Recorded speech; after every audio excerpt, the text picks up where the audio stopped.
Hey guys, welcome to our channel. I hope you all are doing well. So आज की जो हमारी video है इसमें हम बात करने वाले हैं ऑर्गेनिज्म एंड पॉपुलेशन। जो हमने चैप्टर डिस्कस किया था लास्ट वीडियो में, उसका ये सेकंड पार्ट है। और उस वाले वीडियो में जो फर्स्ट पार्ट था उसमें हमने बात करी थी कि हमारे कौन कौन से जो है एबायोटिक फैक्टर्स होते हैं, बायोटिक फैक्टर्स कौन से हैं, किस तरह से ऑर्गेनिज्म अडेप्ट करता है, अडेप्टेशन वाला पार्ट। फिर हमने पॉपुलेशन के एट्रीब्यूट्स देखे थे और जो भी पिरामिड्स हैं, पॉपुलेशन में पिरामिड्स होते हैं, एज पिरामिड्स, वो सारा डिस्कस किया था। ठीक है, so this is the second part and this is going to be the final. इसका जो है पूरा चैप्टर हम कंप्लीट कर लेंगे इसमें। ठीक है, तो जो लास्ट वीडियो जिन्होंने भी नहीं देखी है, आप जाके ज़रूर उस वीडियो को देखिए, ताकि आपको तभी तो कॉन्सेप्ट की क्लैरिटी होगी ना कि हमने एक्चुअल में पढ़ा क्या है। ठीक है, तो वो वाला पार्ट आप कर लीजिए। कोई भी डाउट आता है आप कमेंट सेक्शन में मेरे से बात कर सकते हैं। ठीक है, तो चलो आज की वीडियो स्टार्ट करते हैं। सबसे पहले आज का टॉपिक है हमारा पॉपुलेशन ग्रोथ जो है आपको ये, इसमें हम देखेंगे पॉपुलेशन ग्रो कैसे करती है। ठीक है, और यहाँ से काफ़ी सारे PYQs आए हैं, आप देख सकते हो। जो भी मैंने यहाँ पे लेबल किया है, नीट 2018 में क्वेश्चन था, यहाँ पे 2020 में क्वेश्चन था इस एक पैराग्राफ से। ठीक है, so this is very very important. अब देखो यहाँ पर बताया हुआ है कि साइज ऑफ ए पॉपुलेशन, किसी भी पॉपुलेशन की जो साइज होती है of any species is not static. क्या हमेशा एक जैसी रहती है पॉपुलेशन की साइज? नहीं, कभी कम कभी ज़्यादा, वो इंक्रीज या डिक्रीज होती रहती है। It keeps changing in time depending on various factors including food availability, predation pressure and adverse weather. वो किस किस पे बेस्ड होती है? फूड की अवेलेबिलिटी, अगर enough amount of food available है या बहुत ज़्यादा अगर फूड अवेलेबल है तो पॉपुलेशन ग्रो करेगी। अगर फूड बहुत कम है, लिमिटेड फूड है, तो पॉपुलेशन ग्रो नहीं कर पाएगी। वेदर कैसा है? एडवर्स वेदर में भी नहीं कर पाएगी। प्रेडेशन प्रेशर जो होता है, मतलब प्रेडेटर का प्रेशर, वो भी इफेक्ट करता है, मतलब आप वो भी अफेक्ट करता है किसको? पॉपुलेशन की साइज को। In fact, it is these changes in population density that give us some idea of what is happening to the population. ये वो फैक्टर्स है जो हमें ये बताते हैं कि भाई एक्चुअल में पॉपुलेशन के साथ क्या हो रहा है। अगर पॉपुलेशन इन सब कंडीशंस में भी अच्छा परफॉर्म कर रही है, नंबर बढ़ रहा है, that means that population is growing और फ्लरिशिंग। और अगर उसका नंबर कम हो रहा है, इसका मतलब वो कॉम्पिटिशन फेस कर रही है और वो डिक्रीज हो रही है। ठीक है, तो यहाँ देखो क्या लिखा हुआ है NCERT में। It gives some idea whether it is flourishing or declining. Whatever might be the ultimate reason, the density of population in a given habitat during a given period fluctuates due to change in its four basic processes, two of which are natality and immigration contribute to increase in population. ये increase करवाते हैं, natality and immigration क्या करते हैं? increase, and जो mortality and emigration है वो decrease करवाते हैं। ठीक है, तो ये हमें चार फैक्टर्स पढ़ने हैं जो पॉपुलेशन की डेंसिटी को अफेक्ट करते हैं। तो यहाँ पे देखो सबसे पहला दे रखा है natality. Natality basically refers to number of birth, कितनी बर्थ हुई है during a given period of time, वो है आपका नेटैलिटी। और सॉरी, इसका जो इम्पैक्ट होगा ऑब्वियसली पॉजिटिव होगा। जितनी ज़्यादा नंबर ऑफ बर्थ्स होंगी उतना ज़्यादा पॉपुलेशन की साइज इंक्रीज होगी। Second is mortality. It is the number of death, जो जितनी भी डेथ्स हुई है in a population during a given period, that is mortality, and it basically have a negative impact on the population. It decreases their number. Next is immigration, which is the number of individual of the same species that have came into the habitat from elsewhere during the time period under consideration. इसमें वो आते हैं जो कि किसी और area से habitat में आए हैं। इमिग्रेशन में आई आ रहा है, आई से आप करना इन, जो बाहर से जिन्होंने एंट्री ली है। और दूसरा है एमिग्रेशन। एमिग्रेशन में ई आता है, जिसका मतलब होता है number of individuals of the population who left the habitat and gone elsewhere. ठीक है, जैसे ही उनको लगा कोई अनफेवरेबल कंडीशन आई, वो उस हैबिटेट को छोड़ के दूसरी जगह पे चले गए। तो दूसरी जगह पे जाना मीन्स आपने वो हैबिटेट खाली कर दिया, तो पॉपुलेशन को क्या किया? डिक्रीज। तो यहाँ ई से याद रखना एग्जिट। सो ई का मतलब है एग्जिट, लेफ्ट करके जाना, और आई वाला जो इमिग्रेशन है उसका मतलब है एंट्री। तो यहाँ पे आप देखो नेटैलिटी में नंबर ऑफ बर्थ हो रही है, इमिग्रेशन में नंबर ऑफ इंडिविजुअल्स आ रहे हैं बाहर से, तो ये दोनों ही पॉपुलेशन को बढ़ाएंगी। और जो मोर्टैलिटी है, नंबर ऑफ डेथ्स, और एमिग्रेशन, वो दोनों में क्या हो रहा है? नंबर ऑफ ऑर्गेनिजम्स कम हो रहे हैं। ठीक है, ये बेसिक है। 2018 में यहाँ से क्वेश्चन था और यहाँ से 2020 में क्वेश्चन था। Means this entire paragraph is very important, आपको याद रखना है। और किसका पॉजिटिव इम्पैक्ट है, किसका नेगेटिव इम्पैक्ट, ये जो मैंने लिखा है इसी पे बेस्ड क्वेश्चन आया था। ठीक है, आगे देखते हैं। देखिए NCERT में यहाँ पे दिखा रखा है, ये नेटैलिटी है, number of birth, mortality, number of death, तो इसको D से शो कर रखा है, इसको B से, और यहाँ प्लस का साइन है क्योंकि ये पॉपुलेशन डेंसिटी को इंक्रीज करता है, यहाँ माइनस का साइन है बिकॉज ये डिक्रीज करता है। सेम ऊपर इमिग्रेशन और एमिग्रेशन है, इमिग्रेशन बढ़ाता है और एमिग्रेशन कम करता है, तो प्लस माइनस। ठीक है, इनके सिम्बल्स याद कर लेना, कई बार पूरा नहीं लिखा होता, सिम्बल्स दिए होते हैं। तो हमारे पास if n is population, N अगर आपकी पॉपुलेशन डेंसिटी है एट टाइम टी, तो density at time T1 T+1 क्या होगी, उसके लिए फॉर्मूला है विच इज़ अगेन इंपॉर्टेंट, यहाँ से क्वेश्चन आता है। तो वो बन जाएगा N T+1, मतलब जो भी फाइनल टाइम पर है, is equal to NT plus birth plus immigration minus death plus emigration. ठीक है, उसके बाद बताया हुआ है कि आप अबव जो इक्वेशन आप देख रहे हो उसमें आप ये देख सकते हो कि the population density will increase if the number of birth plus number of immigrant जो बाहर से आ रहे is more than the number of death plus number of emigrants, otherwise it will decrease, है ना, यही है। अगर ये B प्लस I ज़्यादा होगा तभी वो इंक्रीज होगी, और D प्लस E अगर ज़्यादा होगा तो कम हो जाएगी। Under normal conditions, birth and deaths are the most important factor influencing population density.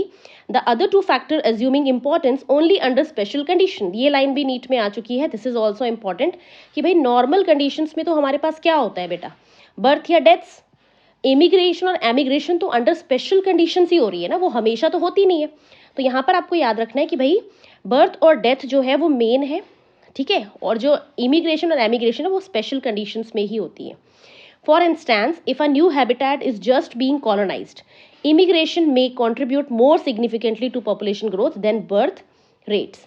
तो यहाँ पर क्या कह रहे हैं, एक नया कोई एरिया अभी जल्दी जल्दी कॉलोनाइज हुआ है, तो वहाँ पर बर्थ होने में तो बहुत टाइम लगेगा, है ना, रिप्रोडक्शन होने में। तो वहाँ पर अगर इमिग्रेंट्स आते जाए बाहर से तो वो ज़्यादा कॉन्ट्रीब्यूशन देंगे ग्रोथ बढ़ाने में, है ना, वही बता रखी है। उसके बाद हमें पढ़ने कुछ growth models, logistic and exponential growth models हमें पढ़ने। ग्रोथ मॉडल्स बेसिकली बताते हैं किस तरह से ऑर्गेनिजम्स का पूरा लाइफ स्पैन है, ग्रोथ कैसे होती है। उसके बाद देखो यहाँ बता रखा है, does the growth of a population within a time show any specific and predictable pattern? We have been concerned about unbridled human population growth and problems created by it in our country, and it is therefore natural for us to be curious if different animals population in nature behave the same way or show some restraints on the growth. Perhaps we can learn a lesson or two from nature on how to control population growth. ये कह रहे हैं जैसे nature में human की population continuously बढ़ती जा रही है ना, कोई मतलब कोई कंस्ट्रेंट्स ही नहीं है, बढ़ ही रही है, ऐसे ही क्या बाकी ऑर्गेनिजम्स की भी बढ़ती है या उनका कोई अलग पैटर्न होता है, तो वो हम समझाने के लिए ग्रोथ मॉडल्स डिस्कस कर रहे हैं। ठीक है, सबसे पहला ग्रोथ मॉडल है एक्सपोनेंशियल ग्रोथ। यहाँ से क्वेश्चंस आते हैं बेटा, बहुत सारे PYQs बनते हैं। एक्सपोनेंशियल ग्रोथ कब होती है, नाम से ही पता चल रहा है ग्रोथ एक्सपोनेंशियल लेवल पर है, बहुत हायर लेवल पर है। ऐसा तभी हो सकता है जब आपके पास फूड, आपके पास रिसोर्सेज बहुत अनलिमिटेड हो। ठीक है, तो resources and food availability is obviously essential for the unimpeded growth of population. Ideally when resources in the habitat are unlimited, बहुत अनलिमिटेड हो, each species has the ability to realize fully its innate potential to grow in number. जितने ज़्यादा resources आप दोगे उतना ही ज़्यादा वो organism क्या करेगा, ग्रोथ करेगा। कैसे, उतना ही उसमें रेट ऑफ रिप्रोडक्शन क्या होगा, हाई, रिप्रोड्यूस जल्दी करेगा, उसका मेटाबॉलिज्म अच्छा होगा, रिप्रोडक्शन अच्छा होगा, तो नंबर ऑफ इंडिविजुअल्स भी अच्छे बनेंगे। As Darwin observed while developing his theory of natural selection, ये डार्विन ने बताया था कि हम जितने ज़्यादा रिसोर्सेज देते हैं, more the resources more the individual will reproduce, और उतनी उसकी ज़्यादा ग्रोथ होती है। Then the population grows in an exponential or geometric fashion sorry, तो इसमें पॉपुलेशन कैसे ग्रो करेगी, एक्सपोनेंशियल या जियोमेट्रिक फैशन में, बहुत अनलिमिटेड ग्रोथ। ठीक है, if in a population of size n the birth rate पे बोला है नॉट टोटल नंबर बट जो है नंबर ऑफ बर्थ जो है रिप्रेजेंटेड, 1 सेकेंड, यहाँ बोला है the birth rates not total number but जो भी आपका पर कैपिटा बर्थ हुई है, जितना भी पर 1000 इंडिविजुअल, अगर उसको हम B से रिप्रेजेंट कर रहे हैं, और death rate again per capita death पर 1000 में कितनी डेथ हुई है उसको हम D से रिप्रेजेंट कर रहे हैं, तो हम इंक्रीज और decrease in n during a time period T हम कैसे बता सकते हैं, dn/dt। ठीक है, और dn/dt is equal to Rn होता है, dn/dt is equal to Rn, और R क्या होता है बेटा, birth minus death. R is basically जो है हमारा intrinsic rate of natural increase, जो R है वो है intrinsic rate of natural increase, मतलब एक्चुअल में कितना इंक्रीज हुआ है वो आप इंक्रीज कैसे निकाल सकते हो भाई, कितनी बर्थ और माइनस डेथ, टोटल बर्थ कितनी हुई माइनस उसमें से डेथ कितनी हो गई, तो इंक्रीज तो भाई हुआ ना।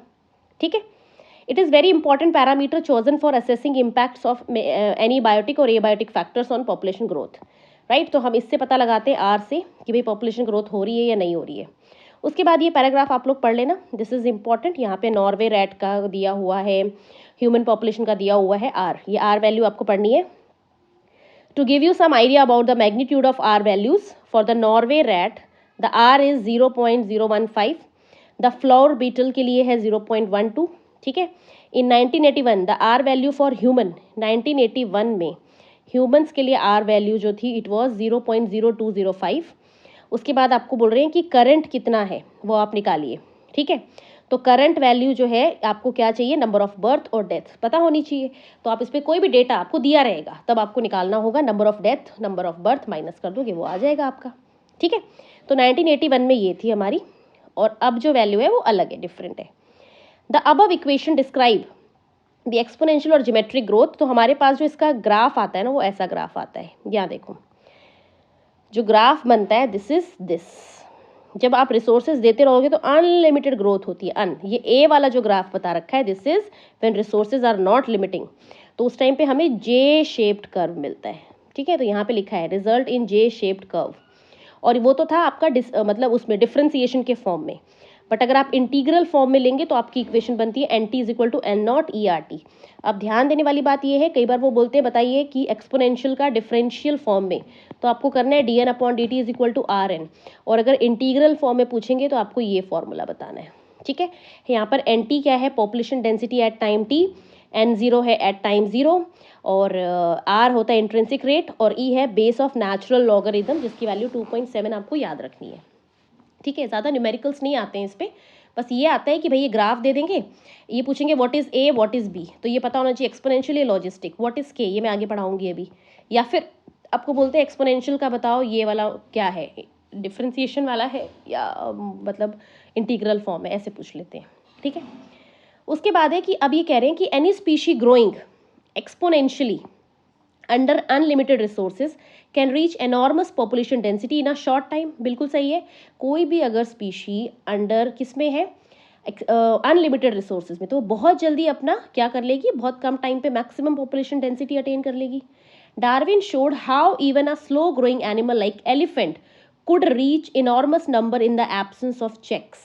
The following is an anecdote popularly narrated to demonstrate dramatically how fast a huge population could build up when growing exponentially. मतलब वो ये कहना चाह रहे हैं कि जो पॉपुलेशन है अगर प्रॉपर चेक ना हो ना, हर चीज़ का प्रॉपर चेक होना ज़रूरी है, अगर प्रॉपर चेक्स ना हो ना तो एक एलिफेंट जो कि बहुत स्लो ग्रोइंग है वो भी बहुत जल्दी जल्दी अपना नंबर बढ़ा सकता है, जैसे ह्यूमन में हो रहा है। ह्यूमन के केस में पॉपुलेशंस बढ़ रही हैं बहुत स्पीड से, तो वही है proper check should be there कि भाई एक लिमिटेड रेट पर ही हमारे पास क्या रहे पॉपुलेशन, ठीक है। उसके बाद यहाँ पे एक ये स्टोरी से दे रखी है एक किंग और मिनिस्टर के बीच में, आप इसको पढ़ लीजिएगा। उन्होंने बस इसमें यही बताने की कोशिश करी है कि हम जो है जैसे जैसे एरिया बढ़ाते हैं, नया नया एरिया एक्सप्लोर करते हैं, तो हमारे पास जो है स्पीशीज़ बढ़ती जाती है। और इसको एक बार पढ़ के देखना आप लोग, समझ आ जाएगा आपको, ठीक है। यहाँ बता रखा है इसमें कि जो हमारे पास माइक्रो ऑर्गेनिजम्स होते हैं छोटी सी एरिया में बहुत सारे नंबर में ग्रो हो सकते हैं, और अगर हम उन्हें अनलिमिटेड रिसोर्सेज देंगे तो, ठीक है। वो वाला पार्ट है सारा, इसको आप रीड करिएगा। सेकेंड मॉडल है हमारे पास लॉजिस्टिक मॉडल। लॉजिस्टिक मॉडल में क्या होता है, अब अगेन ये उसका ऑपोजिट है, यहाँ पे रिसोर्सेज अनलिमिटेड नहीं होंगे। No population of any species in nature has its disposal unlimited resources to permit exponential growth. इनका कहना है कि नेचर में कोई भी ऐसी स्पीशी नहीं है जिसको हमेशा हमेशा क्या मिलता रहे, अनलिमिटेड रिसोर्सेज। कभी ना कभी तो उसे भी जो है रिसोर्सेज में या प्रेडेटर की वजह से या कॉम्पिटिटर की वजह से दिक्कतें झेलनी पड़ती है। This lead to competition between individuals for limited resources. Eventually, the fittest individual will survive and reproduce. तो ये कह रहे हैं नेचर में ज़्यादा रियलिस्टिक कौन सा है, ज़्यादा होता कौन है, लॉजिस्टिक, क्योंकि नेचर में कभी ना कभी तो इंडिविजुअल को कोई ना कोई तो स्ट्रगल फेस करना ही पड़ता है। The government of many countries have also realized this fact and introduced various restraints with a view to limit human population growth. In nature, a given habitat has enough resources to support a maximum possible number, beyond which no further growth is possible.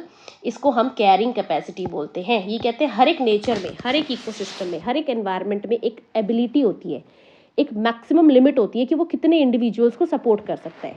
जैसे कोई भी ecosystem है, उसके अंदर जो भी food है, resources है, स्पेस है, वो 100 इंडिविजुअल के लिए ही है। जैसे ही उसमें 101वां इंडिविजुअल आएगा 101, तो वो बाकी जो 100 है उनके साथ दिक्कत क्रिएट करेगा, उनको ग्रो नहीं होने देगा, उनके रिसोर्सेज खा लेगा, उनका रिप्रोडक्शन प्रॉपर नहीं होने देगा। इसी को कंपटीशन बोलते हैं। तो हम हर एक इकोसिस्टम की एक एबिलिटी होती है कि वो मैक्सिमम कितने इंडिविजुअल्स को सपोर्ट कर सकता है रिसोर्सेज में, रिप्रोडक्शन में, ग्रोथ में, सर्वाइवल में, वो होता है उसकी कैरिंग कैपेसिटी। ठीक है। A population growing in a habitat with limited resources, जहाँ पे बहुत लिमिटेड रिसोर्सेज है, show initially a lag phase followed by a phase of acceleration and deceleration and finally asymptote when the population density reaches the carrying capacity। ठीक है। तो ये कह रहे हैं कि जब भी हमारे पास, ये देखिए आप ग्राफ, जब भी हमारे पास रिसोर्सेज लिमिटेड होते हैं तो पहले तो लैग फेज आता है। लैग फेज मीन्स ग्रोथ नहीं होती कुछ भी, ठीक है, नो ग्रोथ टाइप। फिर धीरे धीरे रिसोर्सेज मिलना स्टार्ट होते हैं तो ग्रोथ करना शुरू करता है इंडिविजुअल, और जैसे ही रिसोर्सेज खत्म हो जाते हैं उसकी ग्रोथ वापस से डेसेलरेशन में आ जाती है। तो ये एक्सेलरेशन था, ये डेसेलरेशन था, और ये था क्या, नो ग्रोथ वाला टाइप। तो इसको बोलते हैं लैग फेज, इसको बोलते हैं लॉग फेज, और इसको बोलते हैं स्टेशनरी फेज, और आप इसको एसिम्प्टोट भी बोल सकते हो जब रिसोर्सेज खत्म हो चुके हैं। ठीक है। तो यहाँ पे जो ग्राफ बना वो जे शेप नहीं बना, वो बना एस शेप। कैसा बना, एस। तो इसको बोलते हैं सिग्मोइड कर्व। तो एक्सपोनेंशियल में जे शेप था, लॉजिस्टिक में सिग्मोइड कर्व होता है। ठीक है। तो यहाँ पर आपको मिलता है कैसा कर्व, सिग्मोइड कर्व। तो ये भी पूछ सकते हैं जे शेप किस में है, सिग्मोइड किस में, याद रखिएगा। हम जब इसका रिलेशन बनाते हैं तो हमारे को मिलता है सिग्मोइड कर्व, और इसको हम वर्ल्डहर्स्ट पर्ल लॉजिस्टिक ग्रोथ मॉडल भी बोलते हैं, और उसको डिस्क्राइब करा जाता है ऐसे। 2011 में एक क्वेश्चन आया था AIPMT में, dn/dt is equal to RN, और ब्रैकेट में है K-N/K, जहाँ पर K का मतलब होता है कैरिंग कैपेसिटी। अभी मैंने आपको समझाया है कैरिंग कैपेसिटी होता है एक इकोसिस्टम में कितनी इंडिविजुअल्स को सपोर्ट करने की एबिलिटी है, वो उसकी कैरिंग कैपेसिटी है। और जैसे ही उसकी कैरिंग कैपेसिटी मैक्सिमम आ जाती है ना, तो वो एसिम्प्टोट, डेथ वाला फेज आने लग जाता है, राइट। सॉरी। नेक्स्ट है एन है यहाँ पे population density at time T, R है वही इंट्रिंसिक रेट, और के है कैरिंग कैपेसिटी। तो ये वैल्यू पूरा फॉर्मूला याद रखिएगा। अब ये बोल रहे हैं कि नेचर में कभी भी ऐसा होता ही नहीं है कि भाई रिसोर्सेज हमेशा अनलिमिटेड हो, कभी ना कोई तो ऐसा फेज आएगा ना जब रिसोर्सेज कम हो रहे हैं, कंपटीशन बढ़ रहा है। तो नेचर में ज़्यादा रियलिस्टिक कौन सा है, logistic, since resources for growth for most animal population are finite and become limiting sooner or later. या तो कभी जल्दी खत्म हो जाएंगे किसी के लिए बाद में खत्म होंगे, पर खत्म होंगे जरूर। The logistic growth model is considered more realistic one. इसी वजह से हमारा जो है लॉजिस्टिक वो ज़्यादा रियलिस्टिक है। ठीक है, ये इंपॉर्टेंट है, इसको पढ़ लेना। उसके बाद है ये कह रहे हैं कुछ डेटा गैदर करो और फिर पास्ट 100 ईयर्स का plot them and check the growth pattern is evident. कैसा है, ठीक है, ये आपको करने की जरूरत नहीं है, ऐसा वैसे बता रखा है। उसके बाद ये टॉपिक भी इंपॉर्टेंट है, लाइफ हिस्ट्री वेरिएशंस। इसमें भी कुछ कुछ बता रखा है आपको कि इंडिविजुअल्स कितने प्रकार के होते हैं, कैसे होते हैं। तो यहाँ देखो दे रखा है population evolve to maximise their reproductive fitness, also called Darwinian fitness. हर इंडिविजुअल क्या करता है बेटा, अपने आप को इस तरह से इवॉल्व करता है कि उसका रिप्रोडक्शन की आर वैल्यू मैक्सिमम हो। आर मतलब इंट्रिंसिक रेट, वो कितना रिप्रोड्यूस कर सकता है, क्योंकि जो जितना ज़्यादा रिप्रोड्यूस करेगा नेचर में वो उसके सर्वाइवल के चांसेस उतने ही बढ़ेंगे। सर्वाइवल ऑफ द फिटेस्ट, क्योंकि उसकी पॉपुलेशन ज़्यादा है, वो ज़्यादा है तो वो कंपटीशन दे पाएंगे। ठीक है। Under a particular set of selection pressure organism evolve towards the most efficient reproductive strategy. ये कह रहे हैं कि जब सिलेक्शन प्रेशर आता है, सिलेक्शन का प्रेशर आता है कि किसको चूज करना है किसको नहीं, तो उस टाइम पे इंडिविजुअल खुद को ऐसा इवॉल्व करता है, ऐसे अपने आप को एडजस्ट करता है कि वो एक ऐसा मेथड चूज करे रिप्रोडक्शन का जिसमें उसको ज़्यादा टाइम भी ना लगे, उसके रिसोर्सेज भी कम लगे और वो जल्दी जल्दी रिप्रोड्यूस भी कर ले। ठीक है। आपके पास दो इंडिविजुअल है, एक इंडिविजुअल 10 दिन में रिप्रोड्यूस करता है और एक इंडिविजुअल 1 आवर में रिप्रोड्यूस कर देता है। तो आपको क्या लगता है ज़्यादा जो नंबर है अर्थ पे वो किसका होगा, इसी का होगा, बिकॉज इसका rate of reproduction is fast और इसका बहुत स्लो है। तो यहाँ पर सर्वाइवल के चांसेस ज़्यादा बन जाएंगे 1 आवर वाले के, और 10 डेज वाला जो है वो धीरे धीरे खत्म होता जाएगा। ठीक है। तो लाइन को ध्यान से समझो क्या लिखा है, organism evolve towards the most, organism खुद को इवॉल्व करके कहाँ जाता है, towards the most effective reproductive strategy, किस तरह से वो इफेक्टिवली रिप्रोड्यूस करे। ठीक है। PYQ है 2016 का, यहाँ से क्वेश्चन आया था पूरा पैराग्राफ। कुछ ऑर्गेनिजम्स होते हैं, some organism breed once in their life time, Pacific salmon और बैम्बू, ठीक है। कुछ ऐसे ऑर्गेनिजम्स हैं जो अपने पूरे लाइफ स्पैन में सिर्फ एक ही बार रिप्रोड्यूस करेंगे, वो उनका वैसा तरीका होता है। बाकी कुछ का तरीका ऐसा होता है कि वो बहुत बार रिप्रोड्यूस करते हैं, जैसे कि मोस्ट बर्ड्स एंड मैमल्स, ठीक है। तो ये आपको याद रखना है कि कुछ ऑर्गेनिज्म ने ऐसी रिप्रोडक्टिव स्ट्रैटेजी अटेन कर ली है कि they will reproduce once in their life span, like bamboo reproduce after every 50 to 100 years, ठीक है। और कुछ ऐसे हैं जैसे bird and mammals, they will reproduce continuously. Some produces a large number of small sized offsprings like oyster, pelagic fish, while other produce a small number of large sized offsprings like birds and mammals.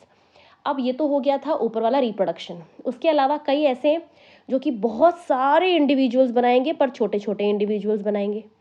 उनकी population बहुत ज़्यादा होगी पर छोटे छोटे होंगे, small size का but number मोर। और कुछ ऐसे होते हैं उनकी पॉपुलेशन बहुत बड़ी बड़ी है और नंबर में कम है, ठीक है। ये सबके अलग अलग है। So which is desirable for maximising fitness, कौन सा ज़्यादा डिज़ायरेबल है? तो डिज़ायरेबल तो वही है जो रिप्रोड्यूस कर रहा है मैनी टाइम्स में, ये वाला, और जिसकी जो और दूसरा है ये वाला स्मॉल साइज के ज़्यादा ऑफस्प्रिंग्स, क्योंकि स्मॉल साइज ऑफस्प्रिंग्स होंगे तो स्पेस कम लेंगे, फूड कम लेंगे और नंबर बढ़ाते रहेंगे। जितना बड़ा होगा वो प्रेडेटर्स को दिख जाएगा। ऐसे कई सारे रीजंस हैं। इकोलॉजिस्ट क्या बोलते हैं? Life history traits of organisms have evolved in relation to the constraints imposed by biotic and abiotic components of the habitat in which they live.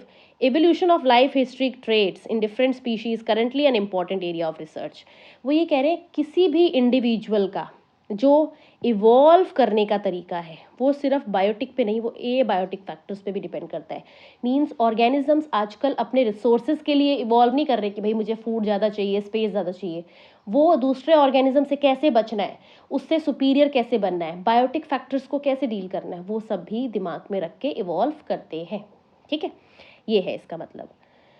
अब अपना नेक्स्ट टॉपिक है पॉपुलेशन इंटरैक्शंस। इसमें हम पढ़ेंगे पॉपुलेशन इंटरैक्शन वाला part जो different हमारे पास दे रखी है। और यहाँ से आप देखना हर साल एक ना एक क्वेश्चन आता है, एवरी ईयर एक PYQ मिलता है आपको, और वो भी मैच द कॉलम में। यहाँ पे नाम लिख देते हैं, आगे स्टेटमेंट्स दे देते हैं, आपको मैच करना होता है, ठीक है। तो इसलिए मैंने यहाँ पे लिखा है नीट 2020 में यहाँ से क्वेश्चन था मैच द कॉलम, तो वो पूरे टॉपिक्स में से है, ठीक है। अब देखो पॉपुलेशन इंटरैक्शन नाम से पता चल रहा है कि आपस में कैसे इंटरैक्ट कर रहे होंगे, कौन किसको फ़ायदा दे रहा है, कौन किसको नुकसान दे रहा है, कौन न्यूट्रल है, ठीक है।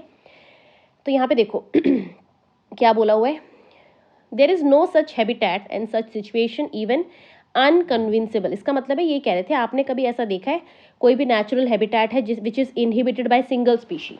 कोई भी ऐसा हैबिटेट बताओ जहाँ पे सिर्फ एक ही स्पीशी मिलती हो, उसके अलावा कोई दूसरी नहीं। तो ऐसी कोई जगह ही नहीं है बेटा। अगर आप सॉइल बोलोगे, सॉइल में भी हज़ारों तरह के बैक्टीरिया है। अगर आप एयर बोलोगे, एयर में भी हज़ारों तरह के बैक्टीरिया है, फंगस के स्पोर्स हैं, है ना। तो कोई भी ऐसा एरिया नहीं है जहाँ पे सिर्फ एक ही स्पीशी रहे, बिकॉज एक ही स्पीशी वो बच ही नहीं पाएगी। हम सब एक दूसरे पे डिपेंडेंट है। प्लांट्स नहीं है तो हम नहीं है, हम नहीं है तो कोई और नहीं है, समझ रहे हो। For any species the minimal requirement is one or more species on which it can feed, even for a plant species which make its own food. अब देखो प्लांट्स तो अपना खाना खुद बना लेते हैं, है ना, उनको किसी की ज़रूरत नहीं होती, बट स्टिल वो अकेले नहीं रह सकते, क्योंकि वो जहाँ सॉइल में मिल रहे हैं वहाँ पर बहुत सारे जो है बैक्टीरिया है जो ऑर्गेनिक मैटर बना रहे हैं, इनऑर्गेनिक मैटर बना रहे हैं और एब्जॉर्प्शन में हेल्प कर रहे हैं। Then how will the plant manage pollination without an animal agent. अगर सपोज करो सिर्फ प्लांट है अर्थ पे, एनिमल्स है ही नहीं, तो पॉलिनेशन कौन कराएगा? तो प्लांट्स भी नहीं रह सकते। तो कोई भी ऐसी जगह नहीं है जहाँ पे सिर्फ एक स्पीशी मिले, हर कोई एक दूसरे पे डिपेंडेंट होता है।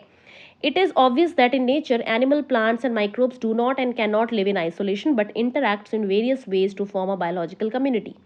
Even in minimal communities, many interactive linkages exist, though all may not be readily apparent. बहुत सारी interactions exist करती हैं, but ज़रूरी नहीं है कि सारी ही उतनी important हो। Interspecific, अब देखो नाम से पता चल रहा है, interspecific interaction means between two species. Interaction between two species arises from the interaction of population of different species। यहाँ लिखा हुआ है सारा, 1 सेकेंड, ठीक है। They could be beneficial. अब ये दो स्पीशी के बीच में जो इंटरेक्शन है वो बेनिफिशियल भी हो सकती है, वो डेट्रीमेंटल भी हो सकती है, नेगेटिव, और वो न्यूट्रल भी हो सकती है, ठीक है। That is neither harm nor benefit. Means जो दो स्पीशी इंटरेक्ट कर रही है उनके बीच की इंटरेक्शन पॉजिटिव है, दोनों को फायदा हो रहा है, या फिर डेट्रीमेंटल है, किसी एक को फायदा किसी एक को नुकसान, या फिर न्यूट्रल है, means one is getting benefited and other is neutral. Right अब इसके लिए हम सिंबल्स यूज़ करते हैं, जो बेनिफिशियल है उसको प्लस से दिखाते हैं और जो डेट्रीमेंटल है उसको माइनस से, और जो जीरो है उसको मतलब न्यूट्रल को जीरो से दिखाते हैं। ठीक है, ये पॉपुलेशन इंटरेक्शन का पूरा टेबल है आपके सामने। जैसे म्यूचुअलिज्म है, और सेकंड नंबर पे है आप बोल सकते हो यहाँ पर कंपटीशन। ठीक है, mutualism plus plus, competition minus minus, दोनों को ही नुकसान होता है। प्रेडेशन में प्लस माइनस है, parasitism is also plus minus. Commensalism में प्लस जीरो होता है, means one is benefited other is neutral, and amensalism में एक को फायदा एक को न्यूट्रल है। ठीक है, तो plus means benefit, minus means detrimental, zero means neutral. ठीक है, नेक्स्ट देखो, both the species benefit in mutualism and both loses in competition in their interaction with each other.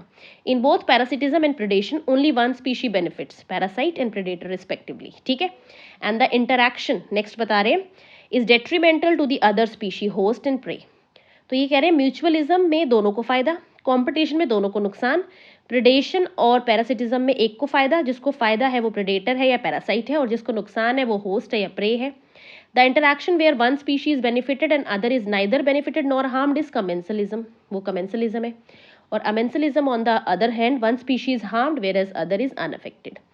तो यहाँ पे जो प्रेडेशन बोला गया है, parasitism and commensalism share a common characteristic, the interacting species live closely together.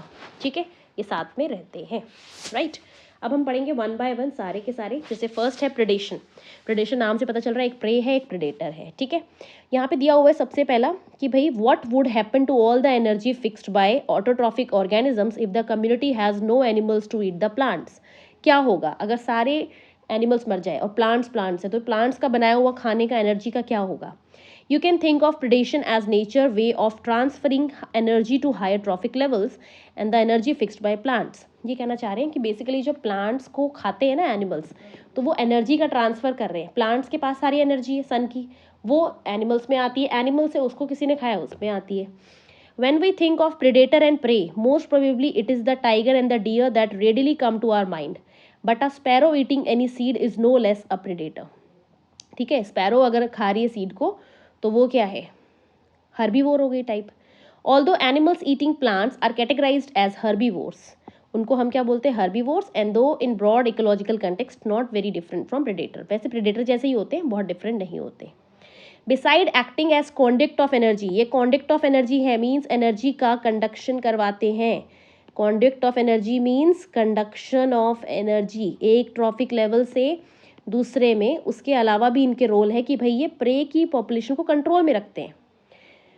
Transfer of across trophic levels, the predators play important roles too, they keep prey population, ये याद रखना। कॉन्डक्ट ऑफ एनर्जी है एक तो under control, और साथ साथ वो प्रे की पॉपुलेशन को कंट्रोल करते हैं। खाते हैं उसे तो प्रे की पॉपुलेशन कंट्रोल में रहती है, अदरवाइज प्रे बढ़ती जाएगी बहुत ज़्यादा। But for predators, prey species could achieve very high population densities and cause ecosystems instability, है ना, अगर उसका नंबर बहुत बढ़ गया तो इकोसिस्टम को अनस्टेबल बना सकती है।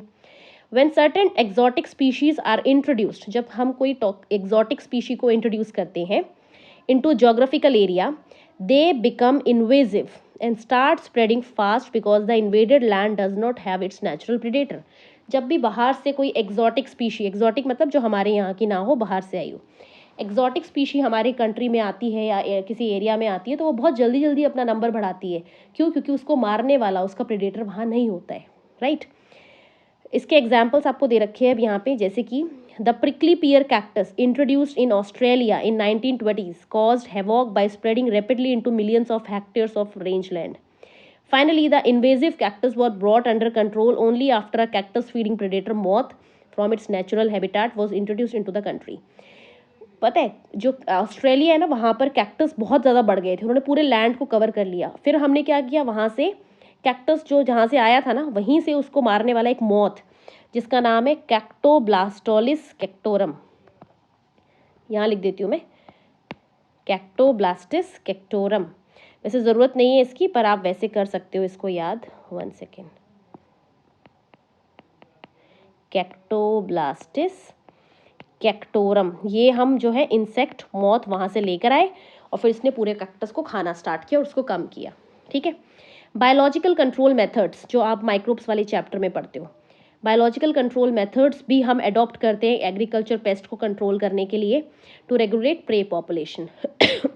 Predator also helps in maintaining, next function है प्रीडेटर का कि प्रीडेटर का एक और रोल है, it helps in maintaining species diversity in a community by reducing the intensity of competition among competing prey. ये किसी भी एरिया के अंदर जो है कॉम्पिटिशन को कम करवाता है, ठीक है, कम करवा के वहाँ पर क्या है स्पीशी की डाइवर्सिटी मेंटेन रखता है। जैसे कि आपको यहाँ पर एक एग्जाम्पल दिया हुआ है कि भाई बेसिकली जैसे कि यहाँ पे देखो ये वाला एग्जाम्पल, 1 सेकेंड, कि rocky intertidal communities of American Pacific coast, जो स्टारफिश है पिसास्टर, वो एक इम्पॉर्टेंट प्रेडेटर है वहाँ की। हमने जब एक फील्ड एक्सपेरिमेंट किया उसमें हमने क्या किया, स्टारफिश को हमने रिमूव करवा दिया, ठीक है।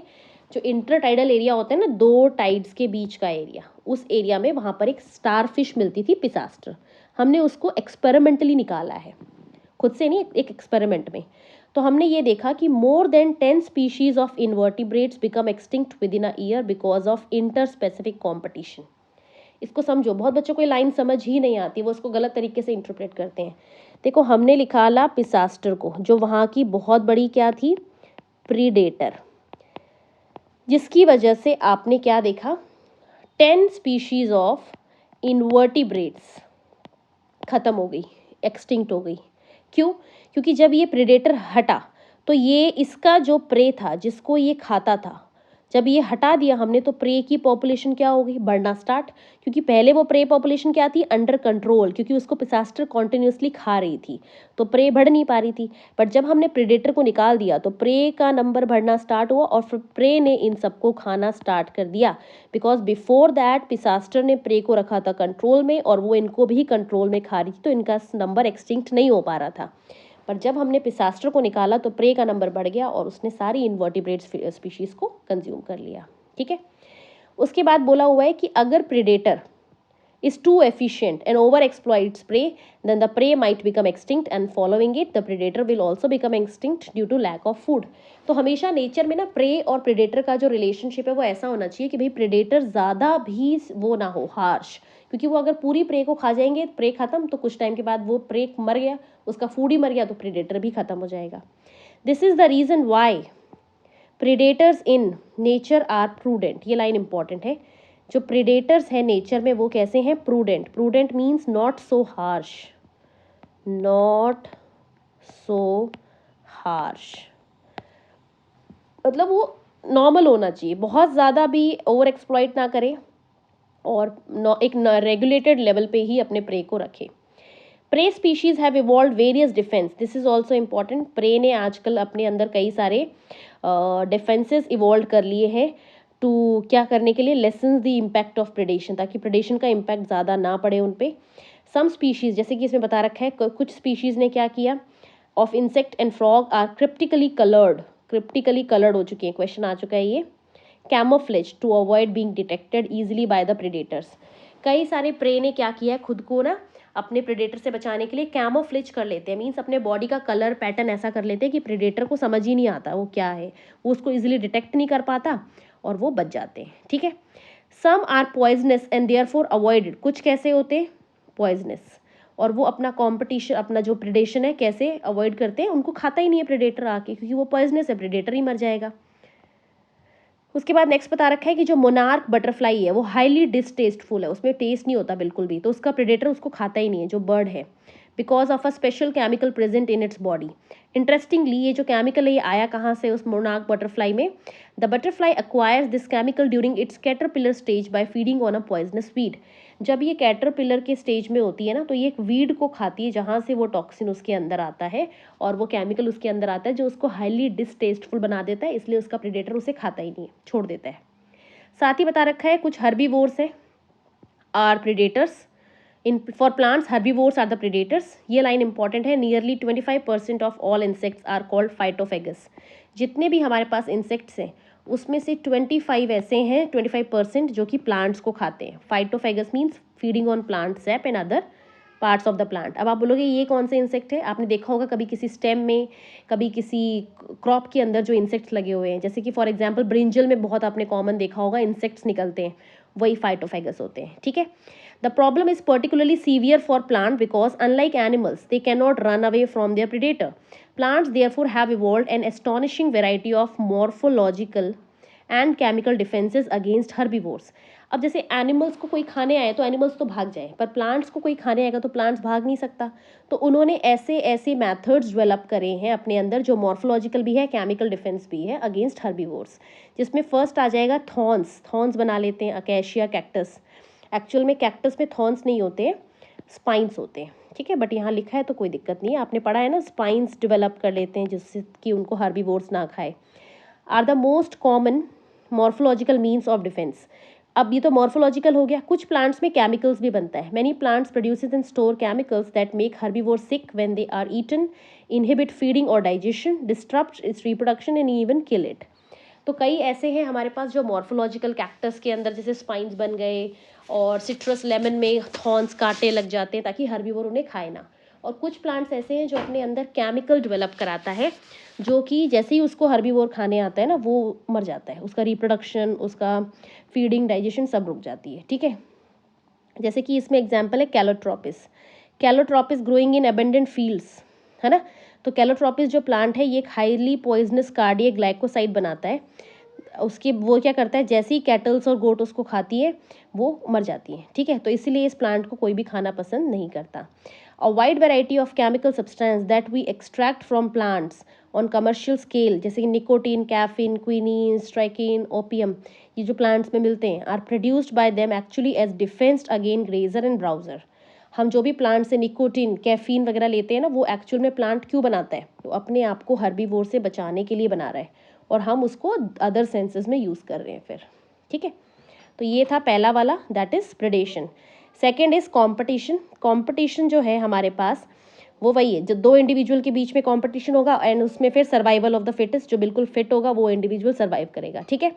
When Darwin spoke of the struggle for existence and survival of the fittest in nature, he was convinced that जो इंटरस्पेसिफिक कंपटीशन है is a potent force in organic evolution. उन्होंने बताया कि इंटरस्पेसिफिक, दो स्पीशी के बीच में जो कंपटीशन होता है वही इवॉल्व करने में हेल्प करता है। It is generally believe that competition occurs when closely related species compete for the same resources that are limiting. Competition generally कब होता है, अब देखो ना, कंपटीशन तभी होगा जब दो लोगों को सेम चीज़ चाहिए, अलग अलग चाहिए तो कंपटीशन कभी होगा ही नहीं, ठीक है। कंपटीशन होता है when closely related species compete for the same resources that are limiting. अगर वो, और लिमिटिंग भी होने चाहिए, अगर वो अनलिमिटेड हुए तो कंपटीशन होगा ही नहीं, क्योंकि भाई तू भी ले ले मैं भी ले लेता हूँ, लिमिटिंग होंगे तभी होगा। This is not entirely true, ये कह रहे हैं ये एंटायरली ट्रू नहीं है। कई बार क्या होता है, रिसोर्सेज भी अनलिमिटेड है, देखो मोस्ट ऑफ द केसेस में तो यही होता है, हमेशा रीजन ये रहता है, बट कई केसेस में ऐसा भी देखा गया है कि resources is not a factor. कई बार रिसोर्सेज अनलिमिटेड है, सब कुछ है, बट स्टिल कंपटीशन हो रहा है। ये वाली लाइन देखो, firstly totally unrelated species could also compete for the same resources. जो अनरिलेटेड है बिल्कुल, जिनका कोई लेना देना ही नहीं है, वो भी कई बार कॉम्पिटिशन करते हैं। For instance in some shallow South America lakes, visiting flamingos जो होती हैं बर्ड्स एंड रेजिडेंट फिशेज। अब देखो बर्ड अलग चीज़ खाती है, फिश अलग चीज़ खाती है, बट वो भी आपस में कॉम्पिटिशन करती है, compete for their common food that is जू प्लैंक्टन। इनका कॉमन फूड क्या है, जू प्लैंक्टन के लिए कम्पीट करते हैं। तो आप ज़रूरी नहीं है कि एक ही जैसे इंडिविजुअल्स के बीच में कॉम्पिटिशन हो, कई बार कंपटीशन टोटली अनरिलेटेड स्पीशीज़ के बीच में भी होता है, ठीक है। सेकेंडली जो रिसोर्सेज है need not to be limiting for competition. ज़रूरी नहीं है हमेशा रिसोर्सेज लिमिटेड ही हो, कई बार क्या होता है एक अलग तरह का कंपटीशन भी है, इंटरफेरेंस। इंटरफेरेंस में क्या होता है, रिसोर्सेज बिल्कुल अनलिमिटेड है और दोनों स्पीशी चाहे तो अपना आराम से सर्वाइवल कर सकते हैं, बट एक स्पीशी जो है वो दूसरे की को क्या कर रही है, एक तरह से आप बोल सकते हो उंगली कर रही है, परेशान कर रही है, दुखी कर रही है, जबकि रिसोर्सेज दोनों के पास है अनलिमिटेड, बट एक जो है दूसरे की फीडिंग एफिशिएंसी को कम कर देती है। इस कंपटीशन को हम बोलते हैं क्या, interference competition. The feeding efficiency of one species might be reduced due to the interfering और inhibitory presence of the other species. Even if resources are abundant. तो यहाँ पे 2-3 नई नई चीज़ें आपको याद रखनी है कि भाई हमेशा रिसोर्सेज का लिमिटिंग होना ही ज़रूरी नहीं है कंपटीशन के लिए। कई बार रिसोर्सेज अनलिमिटेड होते हुए भी एक स्पीशी दूसरे की ग्रोथ को इनहिबिट करती है, वो इंटरफेरेंस कंपटीशन होता है, ठीक है।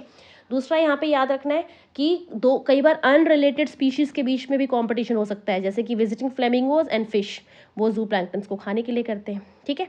Competition is best defined as a process in which the fitness of, ये लाइन इंपॉर्टेंट है, the fitness of one species, जो हम आर वैल्यू के टर्म्स में रिप्रेजेंट करते हैं, जिसका आर वैल्यू ज़्यादा है वो ज़्यादा फिट है, जिसका आर कम है वो कम फिट है। आर मतलब रिप्रोडक्शन करने का तरीका, और rate is significantly lower in the presence of another species.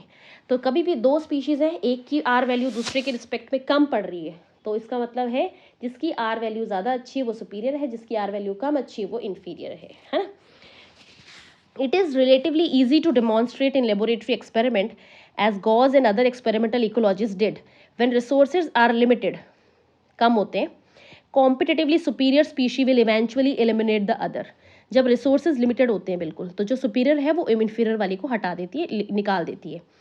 But evidences for such competitive exclusion occurring in nature is not always conclusive. ये कह रहे हैं हमेशा ऐसा नहीं होता. आजकल ये देखा जा रहा है नेचर में कि ना जो स्पीशीज़ हैं, कोई सुपीरियर है वो इन्फीरियर को निकाल नहीं रही है, बल्कि वो आपस में रिसोर्स शेयरिंग कर रहे हैं। वो ऐसे ऐसे मेथड्स डेवलप करते हैं कि उनको क्या है, एक दूसरे को एक्सटिंक्ट ना करना पड़े, और साथ में को इवॉल्व करने की कोशिश करते हैं, एक साथ रहने की को एग्जिस्ट करने की कोशिश करते हैं, ठीक है। Strong and persuasive circumstantial evidences does not exist however in some cases, जैसे कि इसमें है Abingdon tortoise in Galapagos island become extinct within a decade, 10 साल में, after goats were introduced into the island, apparently due to the greater browsing efficiency of goat. जब हम जो हमारा गैलापागोस आइलैंड है ना, वहाँ पर पहले क्या थे, टॉर्टॉइज धीरे धीरे चलते हैं और धीरे धीरे ब्राउजिंग करते हैं, ठीक है। बट जब वहाँ पे गोट्स इंट्रोड्यूस करी तो गोट्स जल्दी जल्दी चलती हैं, और तो ज़्यादा एरिया कवर करेंगी, ज़्यादा एरिया को खा जाएंगी ग्रास को, तो उन्होंने क्या किया, धीरे धीरे करते करते अपना नंबर बढ़ाया गोट्स ने, और टॉर्टॉइज वहाँ से मतलब विद इन अ डिकेड खत्म हो गए 10 साल के अंदर, ठीक है। तो ये बता रहे हैं। दूसरा एग्जाम्पल है occurrence of competition in nature comes from what is called competitive release.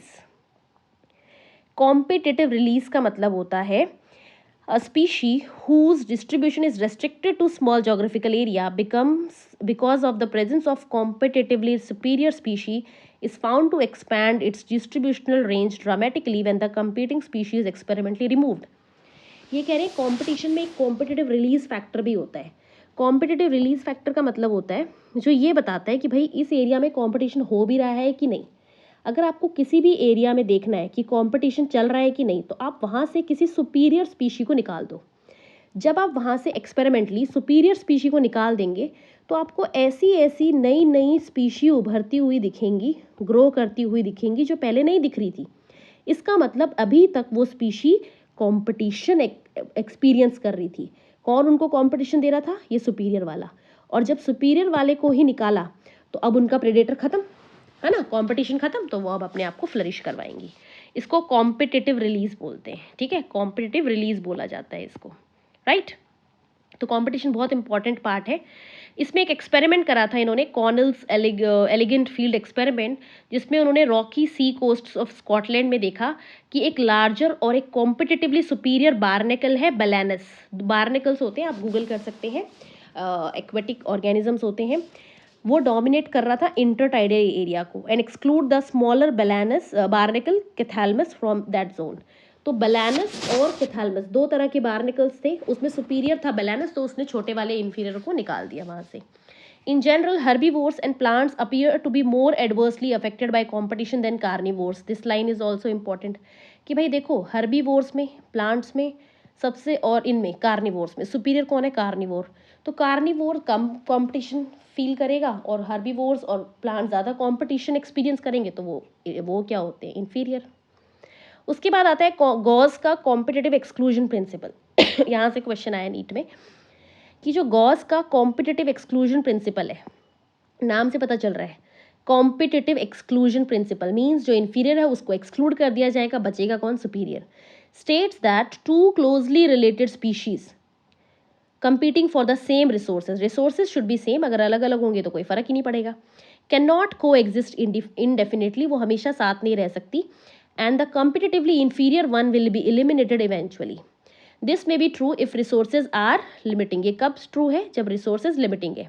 But otherwise नहीं, ये possible नहीं है, क्योंकि अगर resources limiting नहीं है तो वो अपना grow करते रहो दोनों. आजकल more recent studies do not support such gross generalization about competition. इन्होंने क्या बोला? While they do not rule out the occurrence of the interspecific competition nature, they point out that species facing competition, जो species competition face कर रही है, वो आजकल कुछ ऐसे ऐसे मैकेनिज्म इवॉल्व कर लेती है कि उनको एक्सक्लूड ना करना पड़े एक दूसरे को, रेदर दे को एग्जिस्ट टुगेदर. ठीक है, साथ में को एग्जिस्ट करने की कोशिश करती है. और उसके लिए सबसे बड़ा जो इम्पोर्टेंट फैक्टर होगा जो उनको को एग्जिस्ट करने में हेल्प करता है, वो नीट 2019 पे उसमें क्वेश्चन आया था, रिसोर्स पार्टीशनिंग. नाम से पता चल रहा है, रिसोर्स को पार्टीशन कर लो, बांट लो, ताकि तुम भी कुछ खा लो, हम भी कुछ खा लें, और एक दूसरे को एग्जिस्ट करवाओ साथ साथ, ताकि कोई भी एलिमिनेट ना हो. If two species compete for the same resources, they could avoid competition by choosing different times of feeding, different foraging patterns, etc. समझ रहे हो? अलग अलग टाइम पे खा लो. अगर किसी जगह पे 10 बर्ड्स हैं तो 5 मॉर्निंग में कंज्यूम कर ले खाना, 5 इवनिंग में कंज्यूम कर ले, तो खाना सबको मिल गया, एक्सक्लूड कोई भी नहीं हुआ. डिफरेंट टाइम्स ऑफ फॉरेजिंग, अगर सारे पहले दिन में निकला करते थे खाने की सर्च में, तो कुछ लोग शाम को जाओ खाने की सर्च में, कुछ दोपहर में जाओ, कुछ मॉर्निंग में जाओ. तो उससे क्या है, फूड सबको मिल जाएगा और ख़त्म भी नहीं होगा, और आप साथ साथ कोएग्जिस्ट भी करते रहेंगे. मैक आर्थर जो है, इन्होंने एक्सपेरिमेंट किया था कि 5 closely related species of warblers, birds होती हैं, living on the same tree were able to avoid competition and coexist due to behavioural difference in their foraging activity. उन्होंने बोला 5 अलग अलग तरह की स्पीशीज, 2019 में क्वेश्चन है बेटा, यहाँ से ये याद रखना, जहाँ भी PYQ में साथ साथ बता रही हूँ, इन्होंने आपस में एग्जिस्ट करने की कोशिश करी है. कैसे, किस तरह से? By coexist due to behavioural difference. कोई किसी टाइम खा रहा है, कोई किसी टाइम खा रहा है, एक साथ नहीं खा रहे थे तो सबको खाना मिल गया था. ठीक है, नेक्स्ट देखो पैरासिटिज्म. जो थर्ड फैक्टर है दैट इज पैरासिटिज्म. पैरासिटिज्म नाम से पता चल रहा है एक पैरासाइट होगा और एक क्या होगा, host. Considering that the parasite mode of life ensures free lodging and meals, it is not surprising that parasitism has evolved in so many taxonomic groups from plant to higher vertebrates. ये आपको समझ आ गया होगा कि parasitism एक तरह का parasite को फ्री मील मिलना, फ्री रहने की जगह मिलने का मेथड है, और पैरासाइट्स ने बहुत ज़्यादा इवॉल्व कर लिया है, हर फील्ड में आ चुके हैं. ये सिर्फ प्लांट्स तक ही ये लिमिटेड नहीं है. Many parasites have evolved to be host specific, जो एक स्पेसिफिक होस्ट को ही अटैक करेंगे. In such a way both host and parasite tend to coevolve. इस केस में दोनों साथ में को इवॉल्व करते हैं, क्योंकि अगर होस्ट गायब तो पैरासाइट नहीं बच पाएगा, और पैरासाइट गायब तो होस्ट नहीं बच पाएगा. ठीक है, if the host evolve special mechanism, suppose करो होस्ट के ने अपने अंदर कुछ स्पेशल मैकेनिज्म्स इवॉल्व कर लिए फॉर रिजेक्टिंग और resisting the parasite has to evolve mechanism to counteract and neutralise them in order to successful with the same host species. जब भी सेम एक होस्ट स्पेसिफिक पैरासाइट होता है ना, उसको अपने आप को होस्ट के हिसाब से ही मॉड्यूलेट करना पड़ता है ना. अगर उसने नहीं किया तो उसका होस्ट बदल जाएगा और वो पैरासाइट मर जाएगा. In accordance with their lifestyle parasites evolved, ये इंपॉर्टेंट है, special adaptation such as loss of. Parasites ने क्या किया है, loss of unnecessary sense organs. उनके पास जो अननेसेसरी सेंस ऑर्गन्स थे, जो काम नहीं करते थे, उनको हटा दिया, क्योंकि वो भी तो एनर्जी कंज्यूम कर रहे थे, उस एनर्जी को वो कहीं और लगाएंगे. ठीक है, प्रेजेंस ऑफ एडहेसिव पैड्स और organs to cling on the host. इन्होंने अपने अंदर adhesive pads, adhesive organs develop करें ताकि ईजिली होस्ट पे चिपक पाए. Loss of digestive system and high reproductive capacity. जो डाइजेस्टिव सिस्टम है उसको लॉस करवा दिया, क्योंकि सारा तो ये मैकेनिज्म होस्ट का यूज़ करेंगे, इनको खुद को डाइजेशन के लिए क्या ज़रूरत है. और अपना रेट ऑफ रिप्रोडक्शन बहुत फास्ट कर लिया, ताकि जल्दी जल्दी रिप्रोड्यूस करेंगे तो होस्ट को अटैक कर पाएंगे अच्छे से. The life cycle of parasite are often complex, involving 2 or more intermediate host or vector to facilitate parasitization of its primary host. मतलब ये कह रहे हैं आजकल जो पैरासाइट्स हैं वो एक होस्ट पे डिपेंडेंट नहीं होते, वो मल्टीपल होस्ट को चूज़ करते हैं, ताकि अगर एक ना मिले तो दूसरा वाला तो उसका काम चला दे. इसमें एग्जाम्पल है ह्यूमन लिवर फ्लूक, अ ट्रीमेटोड पैरासाइट. ह्यूमन लिवर फ्लूक जो होता है ये 2 होस्ट पे डिपेंड करता है, snail and fish, to complete its life cycle. Snail नहीं होगा तो फिश को यूज़ कर लेगा, फिश नहीं है तो स्नेल को यूज़ कर लेगा. ठीक है, जो मलेरियल पैरासाइट है ना, जो मलेरिया हम फीमेल जो मॉस्कीटो होता है उसको हम पैरासाइट नहीं बोलते, क्योंकि पैरासाइट वो ऑर्गेनिज्म होता है जो एक होस्ट पे कुछ टाइम स्पेंड करे, बट जो मच्छर है, जो मस्कीटो है, वो हमारे बॉडी पे कोई टाइम स्पेंड नहीं करता, वो आता है, बाइट करता है और उड़ जाता है, ठीक है। टू स्प्रेड अदर होस्ट, ये कह रहे हैं मस्कीटो जो है डिजीज स्प्रेड करता है। Majority of the parasite harms the host, they may reduce the survival, growth and reproduction of the host and reduce its population density. जो पैरासाइट्स होते हैं वो हमेशा क्या करते हैं, नुकसान ही पहुंचाते हैं, इसलिए पैरासिटिज्म को हम क्या बोल रहे हैं, प्लस माइनस। तो जिसका फायदा हो रहा है वो पैरासाइट है, जिसका नुकसान हो रहा है वो होस्ट है। तो ये क्या करते हैं, होस्ट का रिप्रोडक्शन, उसके सर्वाइवल के चांसेस, उसकी पॉपुलेशन डेंसिटी कम कर देते हैं, ठीक है। डू यू बिलीव दैट, आगे बता रखा है, they might render the host more vulnerable to predation by making it physically weak, उसको वीक बना देते हैं और वो ज़्यादा वल्नरेबल हो जाता है। Do you believe that an ideal parasite should be able to thrive within the host without harming it, तो फिर उसको पैरासाइट ही क्यों बोलेंगे। Then why didn't natural selection lead to evolution of such totally harmless parasite, क्योंकि अगर वो harmless हो गए तो वो तो फिर म्यूचुअलिज्म हो गया ना, पैरासिटिज्म तो हुआ ही नहीं, राइट। और ये सब इवॉल्व करने में बहुत एनर्जी चाहिए होती है जो उनके पास अवेलेबल नहीं होती, because parasites are generally smaller in size, so they have जो है स्मॉल मेटाबॉलिज्म, स्मॉल एनर्जी जो है अवेलेबिलिटी, इसलिए वो इवॉल्व करके अभी तक नहीं बने, ठीक है।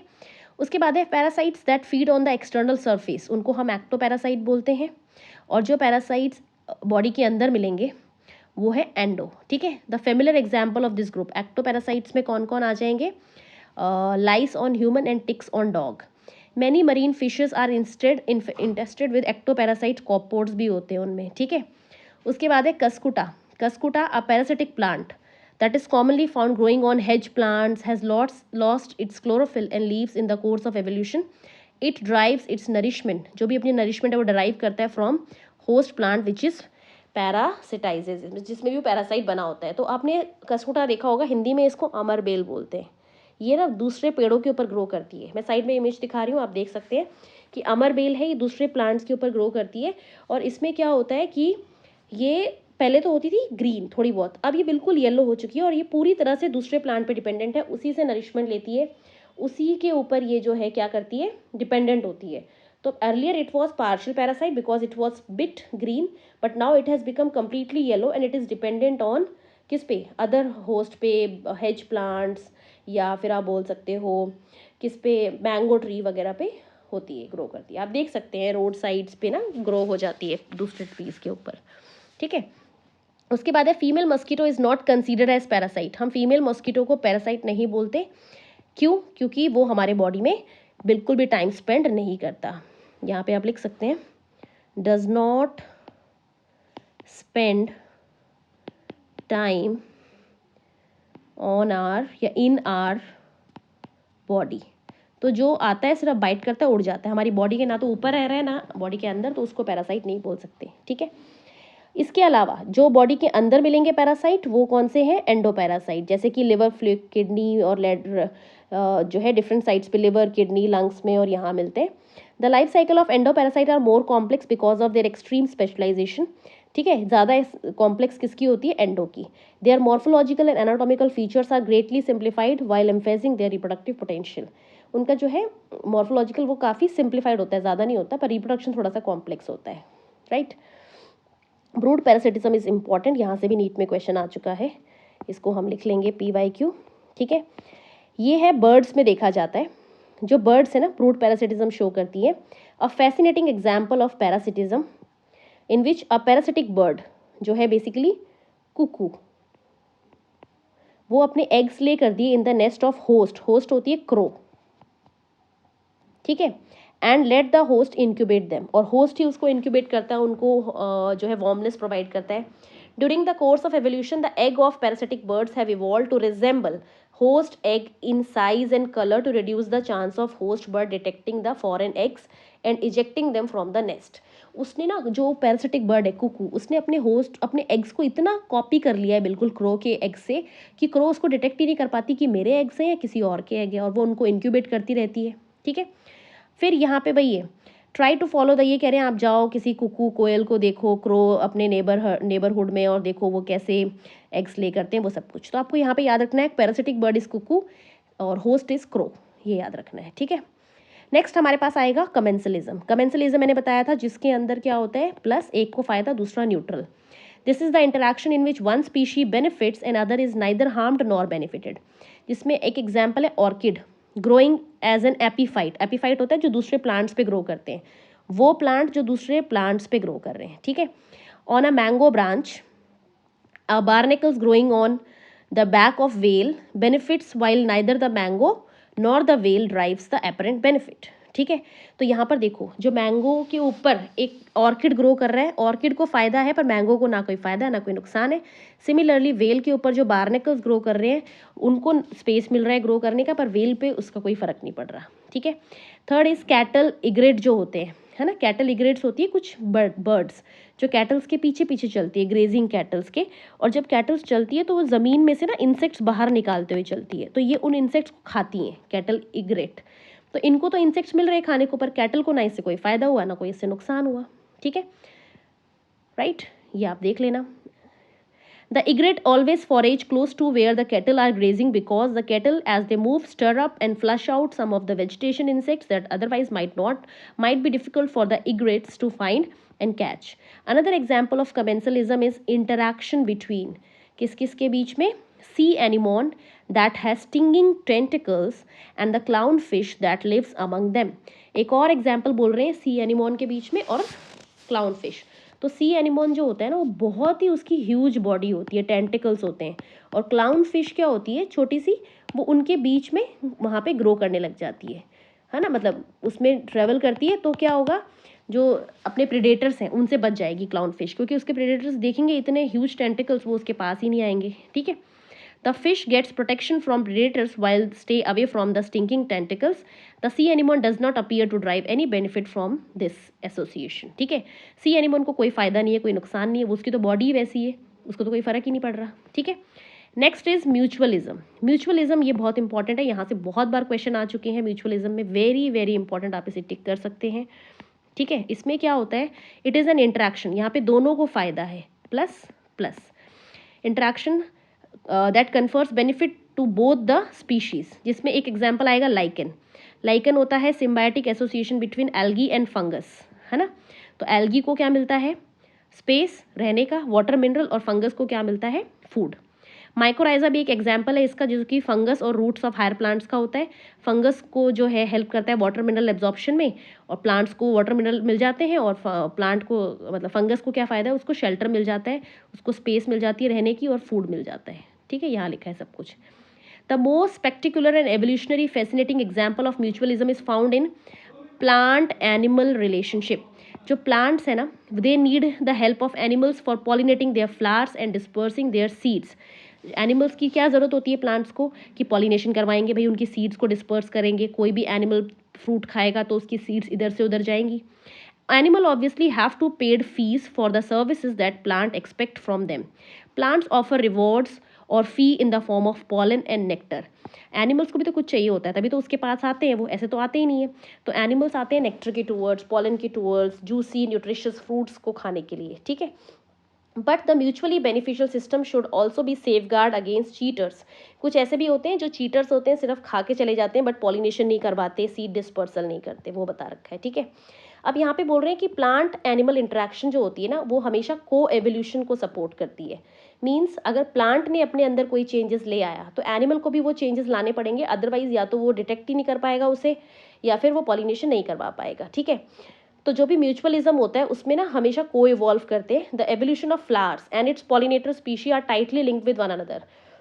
सपोज करो फ्लावर ने इवॉल्व कर लिया और पॉलिनेटर ने इवॉल्व नहीं किया, तो पॉलिनेटर अपने फ्लावर को पहचान ही नहीं पाएगा, है ना। In many species of fig tree, ये इंपॉर्टेंट है बेटा, फिग एंड फिग वैस्प पे आता है। There is tight 1-to-1 relationship with pollinator species of wasp. जो फिग है ना, उसको एक ही जो फिग की स्पीशी होती है ना, वो वैस्प से पॉलिनेट होती है, फिग वैस्प। तो अगर फिग के ने अपने अंदर कोई चेंजेस ले आए और वैस्प ने वो चेंजेस नहीं लाए तो वो पॉलिनेट नहीं हो पाएगी। और ये 1-to-1 रिलेशनशिप है, अगर एक भी पार्टनर अवेलेबल नहीं है, अगर फिग अवेलेबल नहीं है तो वैस्प नहीं बच पाएगा, और वैस्प अवेलेबल नहीं है तो फिग नहीं बच पाएगा। सो इसको 1-to-1 रिलेशनशिप बोलते हैं, ठीक है। It means that a given fig species can be pollinated only by its partner wasp species and no other species. अगर कोई एक प्लांट है फिग, तो उसका स्पेसिफिक एक ही वैस्प है ना, ये इसी से पॉलिनेट होगा और किसी से नहीं होगा। The female wasp use the fruit not only as oviposition. जो वैस्प होता है ना फीमेल, वो आता है फिग के ट्री में, उसके फ्रूट में, वहाँ पर अपने एग्स ले करता है, उसको एग लेइंग की जगह मिल रही है। अगर उसको फिग नहीं मिला तो उसके एग लेइंग की जगह चली जाएगी, है ना। और uses the developing seeds to nourish its eggs, जो उसके एग्स होते हैं लार्वा स्टेज में, उनको नरिशमेंट भी देता है। तो वो जो वैस्प है, इंसेक्ट, वो उसके पूरे फ्रूट की ओवरी को यूज़ कर रहा है, वहाँ पे एग दे रहा है, वहाँ पे उसके सीड्स को यूज़ कर रहा है खाने के लिए। और प्लांट का क्या फ़ायदा, उसकी पॉलिनेशन हो रही है। The wasp pollinate the fig inflorescence while searching for suitable egg-laying sites. In return for the favor of pollination, the fig offers the wasp some of its developing seeds as food for the developing wasp larva. यहाँ से question आ चुका है, बहुत important है ये, ठीक है। साथ ही साथ यहाँ से एक और क्वेश्चन आता है युक्का पे, जो मैंने ऊपर दिया है ना 2018 में, ये एनसीईआरटी में नहीं है पर ये भी क्वेश्चन आता है। Yucca plant show mutualism with moth species, ठीक है। तो इसका जो मॉथ है ना वो प्रोनुबा मॉथ है, वो आप नोट कर सकते हैं। जो मॉथ होगा ना, प्रोनुबा नाम है उसका। ये सेकेंड चैप्टर में आ जाएगा 12th के, sexual reproduction in flowering plants, but ये इस चैप्टर से भी पूछा जाता है मैच द कॉलम वाले पार्ट में। तो फिग और फिग वैस्प के बीच में म्यूचुअलिज्म है, यूका प्लांट और प्रोनोबा मॉथ के बीच में है। और एक तीसरा एग्जाम्पल है ऑर्किड का। इसमें बोला है ऑर्किड आपका जो है ना वो एक डाइवर्सिटी शो करता है फ्लोरल पैटर्न्स में, जिसमें उसका ना फूल का एक जो वो है पेटल, वो बिल्कुल रिजेंबल करता है फीमेल बी को, ठीक है। तो वो अपना एक पेटल ऐसा बना लेता है, साइड में आप इमेज देख सकते हो, उसका एक पेटल, उसमें 4 पेटल होते हैं, ऐसे ऐसे ऐसे। तो एक पेटल जो है ना, ये वाला एक पेटल ऐसा बना लेता है जो बिल्कुल किसके जैसा दिखता है, फीमेल बी के जैसा। तो मेल को लगता है कि सामने फीमेल बी बैठी है, वो ये सोचकर आता है, पर वो एक्चुअल में उसका पेटल है फूल का। आपको भी देख के ऐसा लग रहा होगा कि ये तो फीमेल बी जैसा ही है, पर वो जो आप देख रहे हो ना फीमेल बी वाला पार्ट, वो उसका पेटल है। तो मेल आकर उस पर बैठेगा, वो सोचेगा पॉलिनेशन करनी है, और मतलब वो आएगा फीमेल को सोच के, और फिर अल्टीमेटली वो वहाँ बैठेगा, फिर दूसरे फ्लावर पे उड़ेगा, तीसरे पे उड़ेगा, चौथे पे, तो ऐसे करके पॉलन का ट्रांसफर हो जाता है, ठीक है। तो यहाँ पे देखो लिखा हुआ है many flowers have evolved to attract the right pollinator insect bee or bumblebees to ensure guaranteed pollination. Not all orchids offer rewards. Mediterranean orchid employs, ये को ऑफायरस, मेडिटेरियन ऑर्किड है ऑफायरस, वो सेक्सुअल डिसीट करता है, मीन सेक्सुअल धोखा देता है to get pollination done by a species of bee. 2020 में यहाँ से क्वेश्चन आया था। यहाँ पे देखो, यहाँ पे सब कुछ लिखा है। One of the petal of its flower bears an uncanny means आप बता ही नहीं सकते, डिफरेंशिएट ही नहीं कर सकते, resemblance to the female of the bee in size, color and markings, her cheese ditto. The male bee is attracted to what it perceives as female. Pseudo copulates, pseudo means वो true नहीं है, आता है वहाँ पे देखता है वो तो फीमेल ही नहीं है, with the flower, ठीक है, and during the process it is dusted with the pollen from the flowers. When this same bee pseudocopulates with another flower, it transfer the pollen, ऐसे ऐसे करके वो जहाँ जहाँ उड़ के जाता है pollen का ट्रांसफर हो जाता है। अब यहाँ पर अगर सपोज करो फीमेल बी जो है उसने इवॉल्व कर लिया, उसने अपना कलर चेंज कर लिया, और फ्लावर को पता नहीं चला, और फ्लावर अभी भी वो पहले वाला डिज़ाइन लेके बैठा है, तो मेल समझ जाएगा कि भैया ये मेरी फीमेल बी नहीं है। तो इनको साथ साथ को इवॉल्व करना पड़ता है। यहाँ पर देखो, Here you can see co-evolution operates if the female bee color changes, हो जाता है pattern change slightly from the reason during evolution, pollination success will be reduced unless the orchid flower co-evolves to maintain the resemblance of its petal to the female bee. जब तक वो भी अपने petals को बिल्कुल वैसा नहीं बना लेगा, तब तक वो उसका क्या बोलते हैं pollination नहीं होगा फिर, right? और साथ में यहाँ पे कुछ और टॉपिक भी मैं यहाँ पे डिस्कस कर रही हूँ जो आपकी बुक में नहीं है। 2018 में यहाँ से क्वेश्चन था PYQ, अमेंसलिज्म। वैसे तो आगे दे रखा है टेबल में, अगर आप देखेंगे ना तो टेबल में तो दे रखा है अमेंसलिज्म यहाँ पे ये, बट इसकी डिटेल नहीं बता रखी है कुछ भी, तो इसलिए मैं इसकी डिटेल भी आपको बता रही हूँ। 1-2 एग्जाम्पल्स जो अभी तक क्वेश्चन आए हैं। अमेंसलिज्म बेसिकली होता है एक को नुकसान, दूसरा neutral. One partner is harmed and other is neither harmed nor benefited. इसका एग्जाम्पल है एंटीबायोटिक प्रोडक्शन। तो एंटीबायोटिक में जैसे कि पेनिसिलिन एंटीबायोटिक है, वो हम बनाते हैं फंगस से। फंगस बनाता है ना, वो हम नहीं बनाते, मतलब फंगस ही बना रहा है, उसके अंदर बन रही है। और फंगस को तो कोई नुकसान नहीं है, कुछ नहीं है, और ना कोई फ़ायदा है, वो है ना, वो तो न्यूट्रल है। बट वो एंटीबायोटिक बैक्टीरिया को मार रही है, ठीक है। किसको किल कर रही है? बैक्टीरिया को। तो bacteria is getting negative impact, और उसको ना कोई फ़ायदा है ना कोई नुकसान है, ठीक है। तो ये आपका जो पार्ट है ऑर्गेनिज्म एंड पॉपुलेशन वाला चैप्टर है। इसमें वो पार्ट्स मैंने डिस्कस करे जहाँ से आज तक क्वेश्चन आए। 2018, 2020, 2018 सारे के सारे हमने डिस्कस कर लिए। समरी भी एक बार देख जाना आप, ऊपर ऊपर से पढ़ जाना, सारा कुछ वही दे रखा है। ठीक है। तो ये आपकी वीडियो है ऑर्गेनिजम्स एंड पॉपुलेशन वाले चैप्टर में, कंप्लीट हो चुका है पूरा चैप्टर। लास्ट वीडियो ज़रूर देख लेना जिन्होंने नहीं देखी है। पीडीएफ आपको टेलीग्राम चैनल पे अवेलेबल हो जाएगी। तो फिर मिलते हैं एक नए वीडियो में, नए टॉपिक में। तब तक के लिए बाय बाय, टेक केयर, और अपनी पढ़ाई करते रहिए, खुश रहिए। Bye, take care.